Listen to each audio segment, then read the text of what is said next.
Hello viewers, welcome back to my channel recipe talks and vlogs. ఈరోజు తెలుగువారి ముఖ్యమైన festival అయిన ఉగాది పండుగ. అంటే ఈరోజు మనకు కొత్త సంవత్సరం స్టార్ట్ అవుతుంది, యుగం మొదలైన రోజు. ఈ ఉగాది రోజు స్పెషల్గా షడ్రుచులతో చేసే పచ్చడిని తీసుకొని బొబ్బట్లు చేసుకొని తింటారు.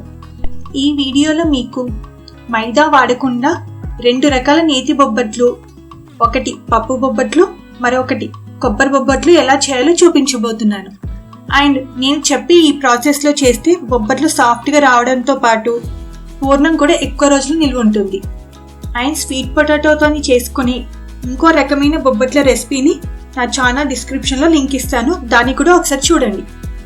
ఫస్ట్ ఒక బౌల్లో 2 కప్స్ గోధుమపిండిని తీసుకొని అందులో 2 చిటికెళ్ళ పసుపు మరియు ఉప్పు వేసి మంచిగా కలుపుకోవాలి.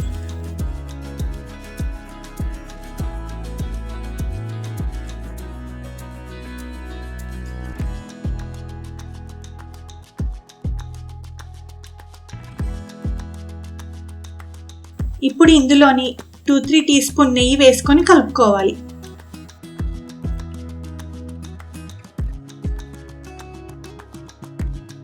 నెయ్యి అంతా కూడా పిండిలో కలిసిపోయాక కొన్ని వాటర్ యాడ్ చేసుకుంటూ పిండి చపాతీ పిండి కంటే కొంచెం సాఫ్ట్గా కలుపుకోవాలి. ఇలా కలుపుకున్న పిండిలో 1 టీ స్పూన్ నెయ్యి వేసుకొని మరోసారి కలుపుకొని పక్కన పెట్టుకోవాలి.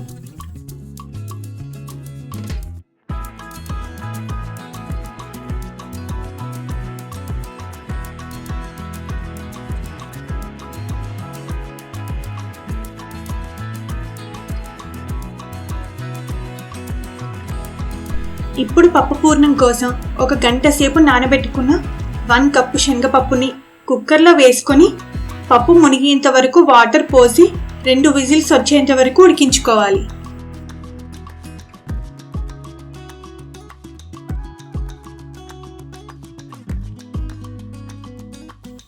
టూ విజిల్స్ వచ్చిన తర్వాత పప్పు మెత్తగా ఉడికిపోయింది కదా, ఇందులోని వాటర్ అన్నీ వంపేసి 1 కప్పు బెల్లం, 1/2 టీ స్పూన్ ఇలాచీ పౌడర్ వేసుకొని కలుపుకోవాలి. 1 కప్పు పప్పుకి 1 కప్పు బెల్లం తీసుకోవాలి. స్వీట్ ఎక్కువగా ఇష్టపడే వాళ్ళు కప్పు కంటే కొంచెం ఎక్కువ బెల్లాన్ని తీసుకోండి. ఇప్పుడు ఈ మిశ్రమాన్ని గ్రైండ్ చేసుకోవాలి. తర్వాత ఒక ప్యాన్లో 3-4 టీ స్పూన్ నెయ్యి వేసుకొని గ్రైండ్ చేసుకున్న పప్పు మిశ్రమాన్ని వేసుకోవాలి. లో ఫ్లేమ్లో బెల్లం కరిగి పూర్ణం దగ్గర పడేంత వరకు కలుపుకోవాలి.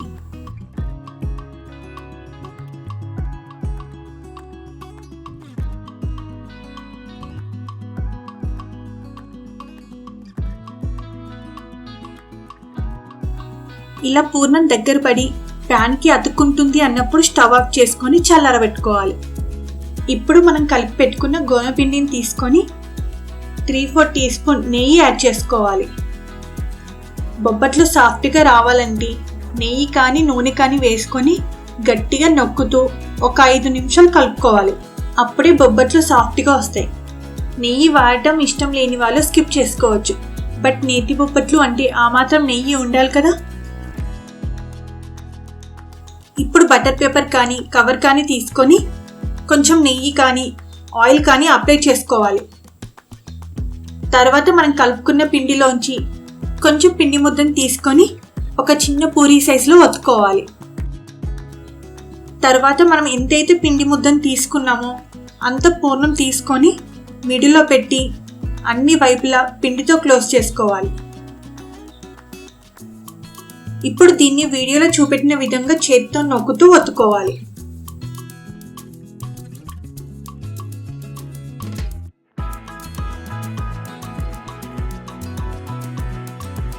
ఒకవేళ మీకు ఈ ప్రాసెస్ చేయడం కష్టం అనుకుంటే పూరి ప్రెస్సర్ కానీ రోటీ ప్రెస్సర్ కానీ తీసుకొని ఆయిల్ అప్లై చేసిన కవర్ కానీ బటర్ పేపర్ కానీ పెట్టుకొని పూర్ణం పెట్టిన పిండిని అందులో ఉంచి ప్రెస్ చేసుకోవాలి.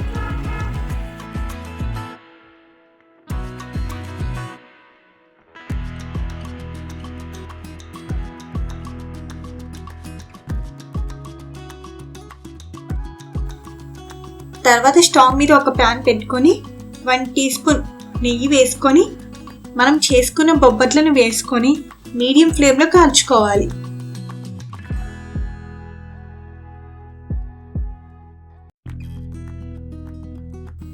ఇలా ఒకవైపు కాలిన తర్వాత మరోవైపు టర్న్ చేసుకొని 2 వైపులా కాల్చుకోవాలి.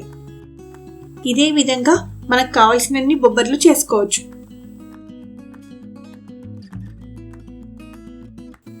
తర్వాత బెల్లం కొబ్బరి బొబ్బట్ల కోసం స్టవ్ మీద ఒక ప్యాన్ పెట్టుకొని అందులో 1 కప్పు బెల్లం వేసుకోవాలి. బెల్లం కరగడం కోసం 2 టీ స్పూన్ వాటర్ యాడ్ చేసుకోవాలి. లో ఫ్లేమ్లో ఉంచి నిదానంగా కలుపుకుంటూ బెల్లాన్ని కరిగించుకోవాలి. జస్ట్ బెల్లాన్ని కరిగించుకుంటే సరిపోతుంది, పాకం పట్టనవసరం లేదు. 1 కప్పు బెల్లానికి 1 కప్పు పచ్చి కొబ్బరి తురుముని వేసుకోవాలి. బెల్లం కొబ్బరి 2 మిక్స్ అయ్యేలా కలుపుకొని కొబ్బరి సాఫ్ట్గా అయ్యేంత వరకు ఉడికించుకోవాలి. కొబ్బరి ఉడికిపోయిన తర్వాత 1/2 టీ స్పూన్ ఇలాచీ పౌడర్, 1 టీ స్పూన్ నెయ్యి వేసుకొని కలుపుకొని స్టవ్ ఆఫ్ చేసుకోవాలి. ఈ పూర్ణం మరీ దగ్గర పడేంత వరకు ఉడికించుకోకుండా కొంచెం లిక్విడ్ ఫామ్లో ఉన్నప్పుడే స్టవ్ ఆఫ్ చేసుకోవాలి, ఎందుకంటే ఇది చల్లారాక బిగుతుగా అవుతుంది. తర్వాత పప్పు బొబ్బట్లు చేసిన మాదిరిగానే మిడిల్లో పూర్ణాన్ని పెట్టుకొని ఒత్తుకోవాలి, కానీ కొంచెం చిన్న సైజులో చేసుకోండి.